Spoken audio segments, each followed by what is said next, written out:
जय हिंद। आपका अपना सर यूट्यूब चैनल में बहुत बहुत स्वागत है। आज मैं आपको बताऊंगा कि जो झारखंड बोर्ड से आपका क्लास 9 के लिए जो मॉडल सेट जारी किया गया है, जो कि आपका सेशन 2021-22 के लिए है, तो मैं उसका हिंदी क्लास 9 के लिए हिंदी सेट वन को मैं आज बताऊंगा। इसमें किस प्रकार का क्वेश्चन है और फिर किस प्रकार इसका आंसर होगा, मैं इसको बताऊंगा। तो आप हमारे वीडियो के लास्ट तक बने रहेंगे। देखिए, इसमें कुछ निर्देश लिखा हुआ है आपका कि सभी प्रश्न अनिवार्य हैं, यानी कि सभी प्रश्न जो हैं उसका आंसर देना अनिवार्य है। प्रश्नों की कुल संख्या 40 होगी, यानी कि जो भी प्रश्न है उसका कुल संख्या 40 होगा। प्रत्येक प्रश्न के लिए 1 अंक निर्धारित है, यानी कि जितना भी प्रश्न है उसके लिए 1 अंक आपको दिए जाएंगे। फिर आगे है कि प्रत्येक प्रश्न के लिए 4 विकल्प दिए गए हैं, इनमें से एक सही विकल्प का चयन करें, यानी कि जो 4 ठे आपका विकल्प दिया गया है उसका 1 ठे आपका सही आंसर चूज करना है। गलत उत्तर के लिए कोई अंक नहीं काटे जाएंगे, यानी कि गलत उत्तर के लिए कोई भी अंक काटे नहीं जाएंगे। ठीक है, देखिए आपका एक ठे मैं अब आपको बताऊंगा। देखिए, आपका खंड का दिया हुआ है जिसमें एक गद्यांश है, उसमें क्वेश्चन नंबर 1 से लेकर 5 तक प्रश्न पूछे गए हैं, जो कि आपका इसमें से सही आंसर चूज करना है। इसको पढ़ करके ध्यानपूर्वक और फिर इसमें से जो भी प्रश्न दिए गए हैं उसका सही आंसर चूज करना है। तो देखिए, मैं गद्यांश को पढ़ रहा हूँ, आप ध्यान से देखें। हमारे देश में कई प्रकार के त्यौहार मनाए जाते हैं। इनमें कुछ धर्म से जुड़े हैं तो कोई नए वर्ष की आगमन से जुड़े होते हैं। त्योहारों के कारण पूरा वर्ष उमंग से भरा बना रहता है। नव वर्ष के आगमन के समय तो खेत लहलहाने लगते हैं, उनकी कटाई आरंभ हो जाती है, किसान का मन भी प्रफुल्लित हो जाता है। इसी प्रकार महापुरुषों की याद में मनाए जाने वाले त्यौहार हमारे मन को देशभक्ति एवं गौरव की भावना से सराबोर कर देती है। सभी त्योहारों के लक्ष्य एक ही है, हम सभी त्योहारों को मिलजुल कर एक साथ हर्षोल्लास के साथ मनाएं और उसमें निहित अच्छे विचारों को संपूर्ण समाज में फैलने में मदद करें, जिससे सभी धर्मों के लोगों में एकजुटता की भावना जागृत हो सके। आपका यही गद्यांश था। और इसमें देखिए, आपका क्वेश्चन नंबर 1 पूछा हुआ है कि कौन से त्योहारों के समय किसान आनंदित होते हैं, यानी कि इसमें कौन से त्यौहार हैं जिसमें कि उसके समय में किसान जो हैं आनंदित होते हैं।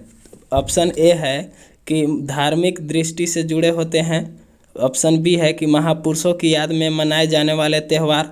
ऑप्शन सी है कि नव वर्ष के आगमन के साथ मनाए जाने वाले त्यौहार। ऑप्शन डी है कि इनमें से कोई नहीं। तो मैं इसमें आपको बताना चाहूँगा कि इसमें आपका सही आंसर हो जाएगा सी, यानी कि नव वर्ष के आगमन के साथ मनाए जाने वाले त्यौहार, यानी कि जो नव वर्ष के आगमन के साथ मनाए जाने वाले त्यौहार है, यही किसान के आनंदित होते हैं। यही त्यौहार है जिससे कि किसान आनंदित होते हैं। आपका क्वेश्चन नंबर 2 है कि कौन से त्यौहार हमारे मन में देशभक्ति की भावना जागृत कर देते हैं। ठीक है, ऑप्शन ए है कि धार्मिक दृष्टि से जुड़े त्यौहार। ऑप्शन बी है कि महापुरुषों की याद में मनाए जाने वाले त्यौहार। ऑप्शन सी है कि नव वर्ष मनाने का त्यौहार।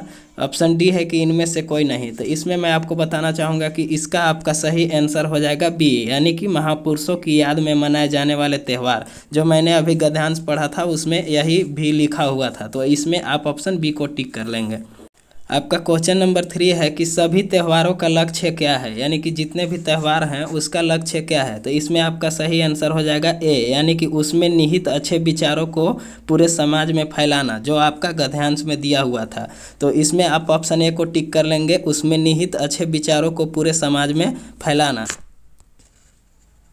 आपका क्वेश्चन नंबर 4 है कि गद्यांश के लिए उचित शीर्षक दें। जो गद्यांश दिया हुआ है उसका उचित शीर्षक क्या होगा। तो इसमें आप ऑप्शन सी को टिक कर लेंगे, त्यौहारों का महत्व, यानी कि त्यौहार से रिलेटेड यह गद्यांश है। आप ऑप्शन सी को टिक कर लेंगे। आपका क्वेश्चन नंबर 5 है कि उमंग शब्द का पर्यायवाची शब्द है। तो इसमें आपका सही आंसर हो जाएगा उल्लास। आप ऑप्शन बी को टिक कर लेंगे। देखिए, इसमें आगे लिखा हुआ है कि निर्देश प्रस्तुत पद्यांश को ध्यानपूर्वक पढ़कर प्रश्न संख्या 6 से 10 तक के लिए सही उत्तर चुनें। यानी कि आप इसमें जो पद्यांश लिखा हुआ है उसको ध्यानपूर्वक पढ़ लेंगे। मैं आपको क्वेश्चन का डायरेक्ट आंसर बताता हूँ। आपका क्वेश्चन नंबर 6 है कि कवि को अकेले में किसकी याद आती है, यानी कि जो कवि है उसको अकेले में किसकी याद आती है। तो इसमें आपका सही आंसर हो जाएगा पद्यांश के अनुसार माँ की। ऑप्शन ए को टिक कर लेंगे। आपका क्वेश्चन नंबर 7 है, यानी कि 7 है कि नाज नखरे उठाना मुहावरे का अर्थ है। तो इसमें मैं आपको बताना चाहूँगा कि जो नाज नखरे उठाना मुहावरा है तो इसका सही आंसर होगा हर तरह की इच्छा पूरी करना। आप ऑप्शन बी को टिक कर लेंगे। आपका क्वेश्चन नंबर 8 है कि दूध पिलाते समय माँ कवि को क्या कहती है। तो इसका आपका सही आंसर हो जाएगा बेटा मेरा शेर बनेगा। ऑप्शन सी को टिक कर लेंगे। आपका क्वेश्चन नंबर 9 है कि कवि के डर जाने पर माँ क्या करती है। तो कवि के डर जाने पर माँ अपने ममता भरे आंचल में छुपा लेती है। आप ऑप्शन इसका सही आंसर डी को टिक कर लेंगे। ऑप्शन डी को टिक कर लेंगे। आपका क्वेश्चन नंबर 10 है कि प्रस्तुत कविता का उचित शीर्षक दें, यानी कि जो कविता है उसका उचित शीर्षक क्या होना चाहिए, इसमें शीर्षक देना है। तो मैं इसमें आपको बताऊंगा कि इसका आपका सही आंसर हो जाएगा जो 3 ठे ऑप्शन दिया। ऑप्शन ए है कि माँ का प्यार, तो ए भी हो जाएगा। ऑप्शन बी है कि माता का आंचल, ए भी हो जाएगा। ऑप्शन सी है कि माँ की ममता, ए भी हो जाएगा, क्योंकि इसमें माँ से रिलेटेड ही पूछा गया है। जो आपका कविता है इसमें माँ से रिलेटेड ही है। तो आपका तीनों सही है, यानी कि ऑप्शन डी को आप टिक कर लेंगे। इसका सही आंसर हो जाएगा आपका ऑप्शन डी। आप ऑप्शन डी को टिक कर लेंगे। आपका क्वेश्चन नंबर 11 है कि जो शब्दांश किसी शब्द के पहले जोड़कर उसके अर्थ में परिवर्तन ला देते हैं या देता है उसे डॉट डॉट डॉट कहते हैं। तो इसमें आपका सही आंसर हो जाएगा उपसर्ग, यानी कि उपसर्ग, उसे उपसर्ग कहते हैं। आप इसमें ऑप्शन ए को टिक कर लेंगे। आपका क्वेश्चन नंबर 12 है कि सुनारिन शब्द में किस प्रत्यय का प्रयोग हुआ है। इसमें जो सुनारिन शब्द है उसमें किस प्रत्यय का प्रयोग किया गया है। तो इसका आपका सही आंसर हो जाएगा इन, यानी कि इसमें लास्ट में क्या जुड़ा हुआ है, इन। तो आप इसमें इन को टिक कर लेंगे, यानी कि ऑप्शन सी को टिक कर लेंगे। आपका क्वेश्चन नंबर 13 है कि आकाश का सही पर्यायवाची शब्द होगा। तो आकाश का सही पर्यायवाची शब्द होता है गगन। आप इसमें गगन को टिक कर लेंगे। आपका क्वेश्चन नंबर 14 है कि सीता आम खाती है, यानी कि सीता जो है क्या करती है, आम खाती है। सीता आम खाती है वाक्य में ने परसर्ग के प्रयोग से कौन सा परिवर्तन होगा। तो इसमें आपका सही आंसर हो जाएगा बी, यानी कि सीता ने आम खाया। सीता ने आम खाया। ऑप्शन बी को टिक कर लेंगे।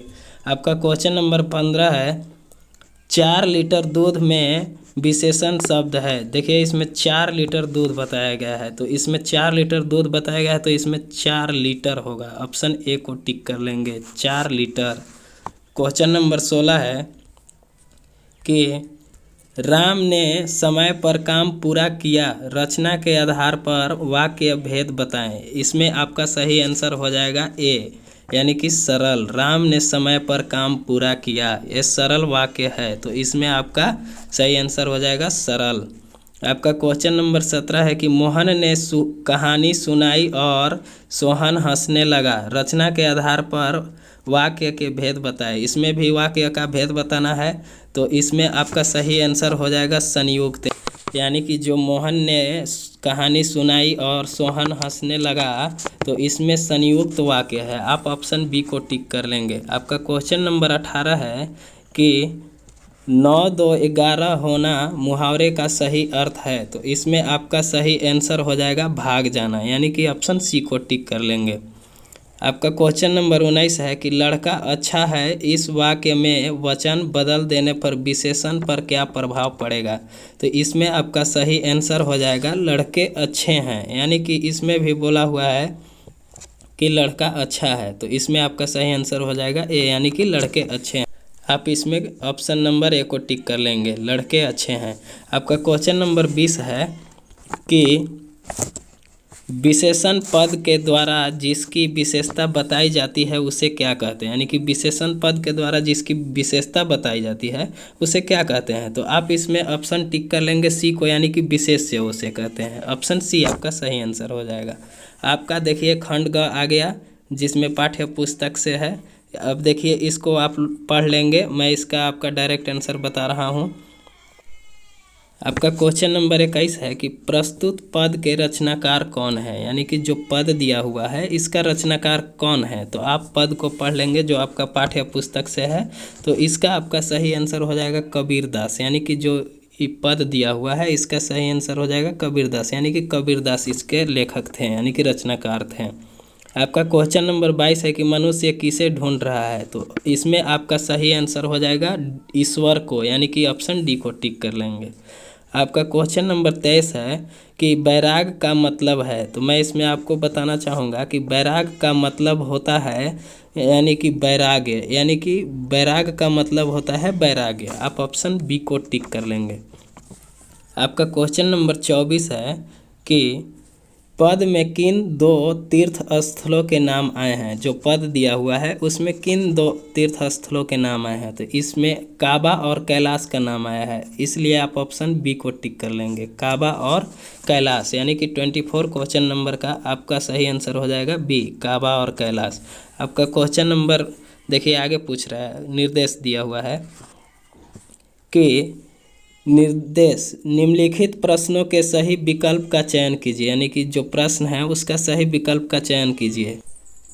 क्वेश्चन नंबर 25 है कि सब सांसों की श्वास में इस पंक्ति का क्या अर्थ है। तो इसमें देखिए आपका ऑप्शन दिया हुआ है, इसमें आपका सही आंसर हो जाएगा ए, यानी कि ऑप्शन ए को टिक कर लेंगे। ईश्वर सभी जीवों में कण कण में रहते हैं, यानी कि ईश्वर जो हैं सभी जीवों के कण कण में रहते हैं। ठीक है, आप ऑप्शन ए को टिक कर लेंगे। आपका क्वेश्चन नंबर 26 है कि मानसरोवर में कौन विहार करते हैं, यानी कि मानसरोवर में कौन विहार करते हैं। तो इसमें आपका सही आंसर हो जाएगा हंस, यानी कि मानसरोवर में हंस ही विहार करते हैं। तो आप ऑप्शन बी को टिक कर लेंगे। आपका क्वेश्चन नंबर 27 है कि कबीर दास का जन्म कब और कहाँ हुआ, यानी कि जो कबीर दास जी हैं उनका जन्म कब और कहाँ हुआ। तो इसमें आपका सही आंसर हो जाएगा 1398 ईस्वी काशी में, यानी कि ऑप्शन ए को टिक कर लेंगे, 1398 ईस्वी काशी में। आपका क्वेश्चन नंबर 28 है कि इनमें से कबीर की रचनाओं का संग्रह कौन है। जो कबीर जी हैं उनकी रचनाओं का संग्रह कौन है। तो इसमें आपका सही आंसर हो जाएगा बीजक, यानी कि ऑप्शन ए को टिक कर लेंगे, बीजक। आपका क्वेश्चन नंबर 29 है कि पखा पखी का क्या अर्थ है, यानी कि जो पखा पखी है उसका क्या अर्थ होता है। तो इस पे आपका सही आंसर हो जाएगा पक्ष विपक्ष, यानी कि ऑप्शन डी को टिक कर लेंगे। अब पखा पखी का अर्थ होता है पक्ष विपक्ष। आपका क्वेश्चन नंबर 30 है कि संसार को किसके समान बताया है, यानी कि जो संसार है उसको किसके समान बताया है। तो इसमें आपका सही आंसर हो जाएगा सी, यानी कि कुत्ते के समान। आप ऑप्शन सी को टिक कर लेंगे। आपका देखिए फिर आगे क्या लिखा हुआ है, इसमें फिर आगे है कि निर्देश प्रस्तुत गद्यांश को ध्यानपूर्वक पढ़कर प्रश्न संख्या 31 से 35 तक के लिए सही उत्तर का चयन करें।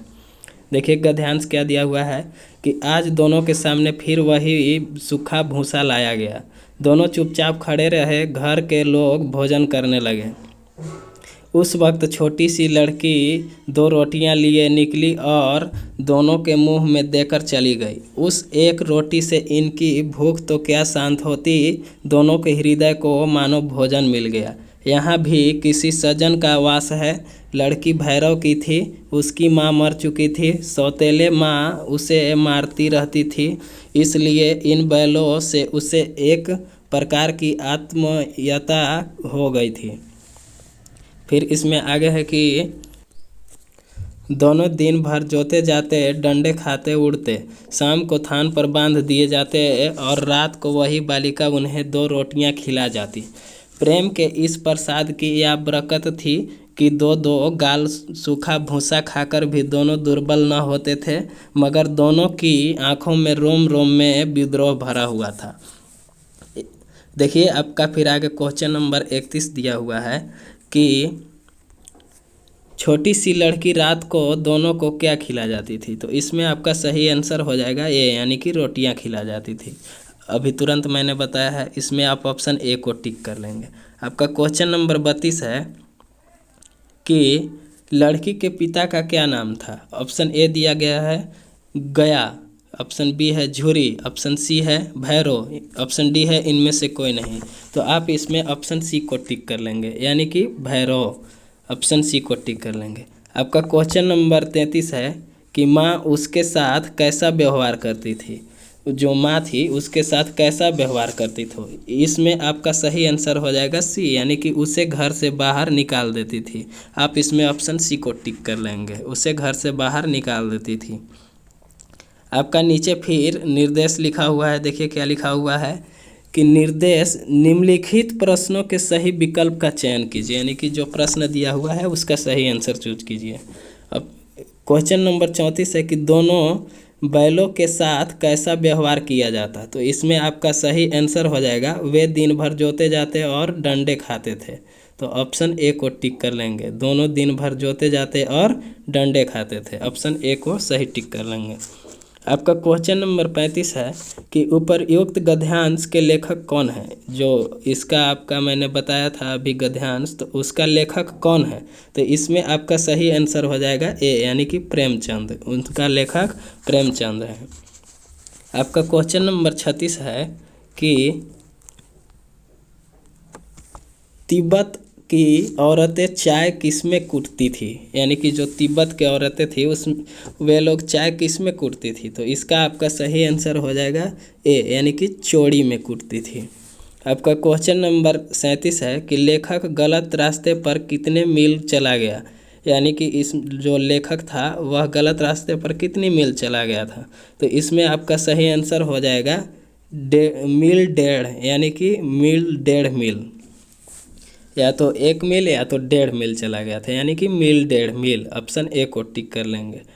आपका क्वेश्चन नंबर 38 है कि शेखर बिहार में कंजूर ब्रैकेट में दिया हुआ है कि बुद्धवचन अनुवाद की कितनी हस्तलिखित पोथियाँ थी? तो इसमें आपका सही आंसर हो जाएगा 38 का सही आंसर हो जाएगा 101, यानी कि ऑप्शन ए को टिक कर लेंगे। आपका क्वेश्चन नंबर 39 है कि लेखक लडकोर के मार्ग में अपने साथियों से किस कारण बिछड़ गया? तो इसमें आपका सही आंसर हो जाएगा सी, यानी कि लेखक का घोड़ा धीमा चलने लगा और रास्ता भटक गया था, इसलिए वे भटक गया था। यानी कि जो लेखक थे उनका घोड़ा धीमा चलने लगा और वे रास्ता भटक गए थे। ऑप्शन सी को टिक कर लेंगे। आपका क्वेश्चन नंबर 40 है कि वृंदावन की नदी का सांवला पानी किसकी याद दिलाता है? तो इसमें आपका सही आंसर हो जाएगा बी, यानी कि कृष्णा की। जो वृंदावन की नदी है उसका जो सांवला पानी है वो कृष्णा की याद दिलाता है। आप सारा क्वेश्चन को टिक कर लेंगे और इसी तरह से याद रखेंगे जो मैंने बताया। अगर आप मेरे चैनल पर नए होंगे तो मेरे चैनल को सब्सक्राइब कर लेंगे, ताकि जितने भी इम्पोर्टेंट वीडियो आने वाला हो वे आप तक पहुंच सके। अगर आप मेरे चैनल को पहले से सब्सक्राइब कर चुके हैं तो मेरे वीडियो को लाइक ज़रूर कर देंगे। Thank you.